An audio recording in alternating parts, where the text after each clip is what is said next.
Imagine, just for a second, that you could literally read your competitor's mind. You'd know about their next major product launch weeks before the press release even drops. You'd know exactly where they're vulnerable, and you'd spot their strategic weaknesses before they even realize them themselves. Well, welcome to this explainer. I am so thrilled to guide you through a truly fascinating topic today, which is the silent information war. You see, every business out there is engaged in a daily invisible battle. But it's not a war of aggression, and it's definitely not corporate espionage. It's a war of information. Because in today's business landscape, the difference between the absolute market readers and the rest of the pack, it usually isn't just superior talent or, working longer hours. It's superior knowledge. It's all about knowing the board before you make your next move. To help us navigate this hidden battlefield, we're going to be pulling from an incredible foundational playbook, a book called Uncover You by Nolan. Nolan is an absolute expert when it comes to competitive intelligence and trade secret law. And he's basically written a masterclass here. It's for anyone who wants to systematically discover what their competitors are up to and, just as importantly, shield their own secrets from prying eyes. The title itself is actually a pretty brilliant double entendre. Uncover You means learning how to uncover the heavily guarded secrets of others, sure, but it also means uncovering your own vulnerabilities before your competitors get the chance to exploit them. Okay, here's our roadmap for today. We'll start with the silent information war. Next, we'll draw a firm line between legal and illegal intelligence. Then we'll go on the offense to uncover competitor secrets, pivot to defense to protect your IP, and finally, wrap it up with a 30-day action plan. Let's get right to it. Starting off with Section 1, the silent information war.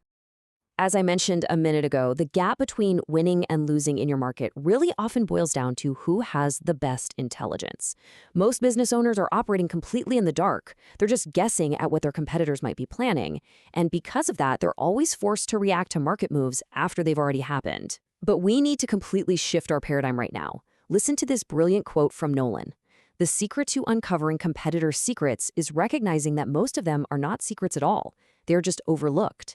Seriously, forget the Hollywood movies with the laser grids and the hackers dropping through the ceiling panels. Real competitive intelligence isn't about breaking into a vault. It's about paying incredibly close attention to the mundane, publicly available details that everyone else is just ignoring. Moving right along to Section 2, legal versus illegal intelligence. Before we start gathering any data, we have to understand the rules of engagement. This is so important for protecting your company's reputation. No one makes it incredibly clear that competitive intelligence is not industrial espionage. Understanding this difference is literally critical for your personal freedom. There's a very clear dividing line here. On one side, we have legal and ethical actions.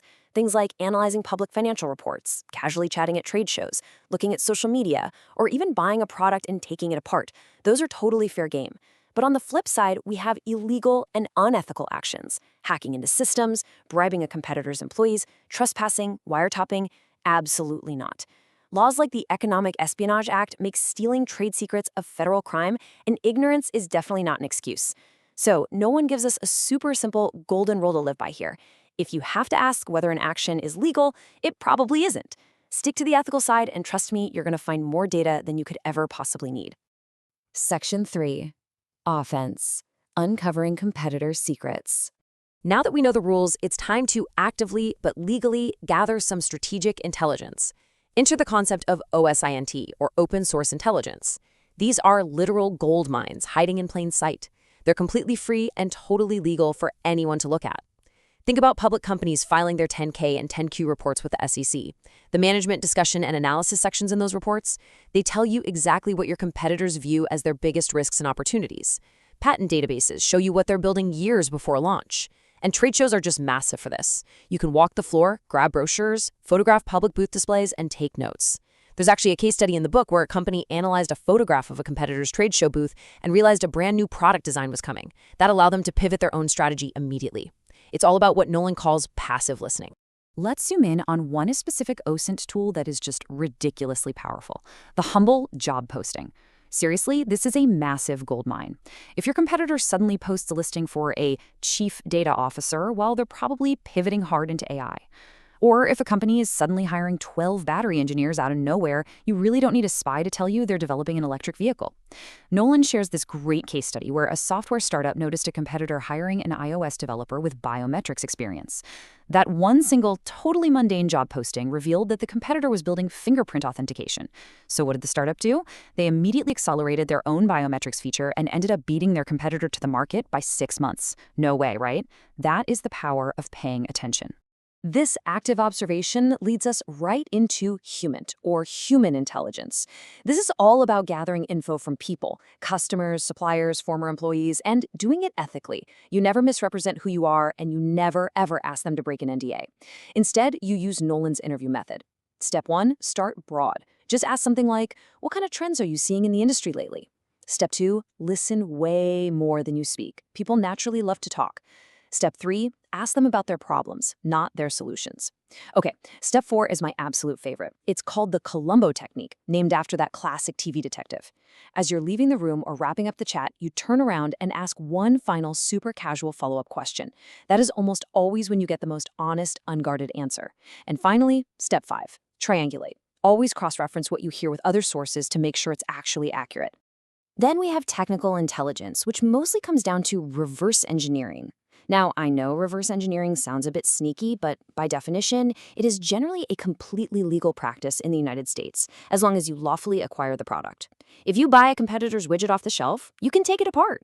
You can look at the part numbers to see who their suppliers are. You can analyze how it was assembled to estimate their material and labor costs. You can literally test it to failure just to find its design weaknesses.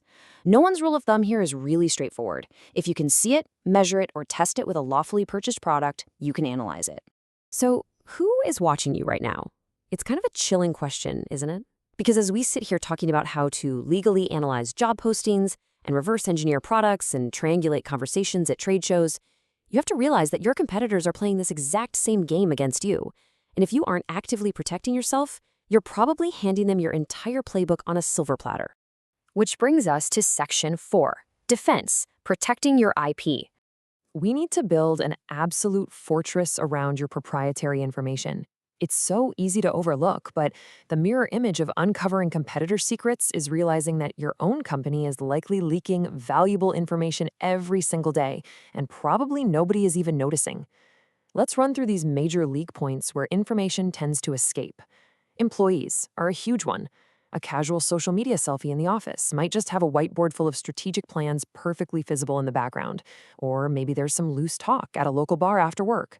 Then you have suppliers. In one of Nolan's case studies, a supplier was actually bragging to a customer about the massive volume of orders they were getting from competitor X. Well, that customer passed the info along, and competitor X's highly secret expansion plans were exposed months early. And what about physical premises? Another wild case study in the book highlights a company that threw away prototype drawings in an unsecured dumpster out back. A competitor literally found them. Now, while they ethically chose not to use the drawings, it exposed a massive critical failure in the first company's operational security. You absolutely need NDAs, clean desk policies, and a real culture of discretion to plug these leaks. You also need to actively practice counterintelligence. You've got to know the red flags that indicate someone is investigating you. Watch out for the student or researcher who calls in asking incredibly detailed, highly specific questions about your manufacturing operations. Be super wary of the suspicious job applicant who applies for a low-level entry-level role, but during the interview keeps trying to pivot the conversation to ask about your 5-year strategic roadmap. Or, hey, if you notice a pattern of failed bids where you keep losing contracts to the exact same competitor, and it always seems like they miraculously knew your exact pricing right before they bid, yeah, someone is talking. Okay, a final section, Section 5, the 30-day action plan.